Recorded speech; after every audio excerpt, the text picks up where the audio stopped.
биздин бактылуу жашообузга эмне тоскоолдук кылып атат? Биздин бактылуулугубузду эмне өлтүрөт? Эмне жок кылат? Болгону 3 эле нерсе өлтүрөт экен да.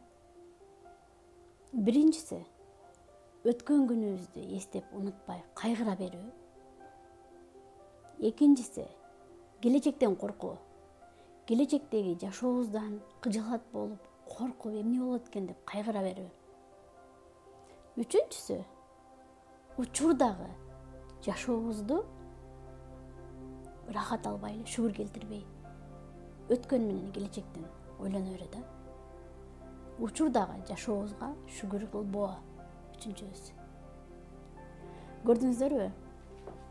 Канчалык биз жашоо Аллахым бизге аябай сонун мүмкүнчүлүктөрдү берген, бизге тандоолорду бергени, бактылуу жашообузга биз өзүбүз гана тоскоолдук кылабыз да. Анан да бир жыйынтыкты чыгарууда биз аябай шашабыз. Бул жыйынтык чыгарууга бир мисал келтирип кетейин. Кызы эшиктен 2 алманы, кыпкызыл алманы көтөрүп жүгүрүп үйгө кирет. Апасы каяктан алып келе атасың десе, кызы эшиктен бирөө берди дейт. Мага бирөөсүн бересиңби кызым десе, кызы карап туруп 1 алманы диштейт. Аны жеп туруп 2 алманы диштейт. Ошол мезгилде апасы ойлонот. Кызым, ушундай ичи таар болобу, 2 алмасын диштеп койду, мага бергиси жок. Ой күлүп го, ой менен ар нерселерди учуп келет. 1 минутта айга учуп барып келебиз, деп кызына ичине капа болот түшөт да. Анан кийин кыз алып келет алмасын.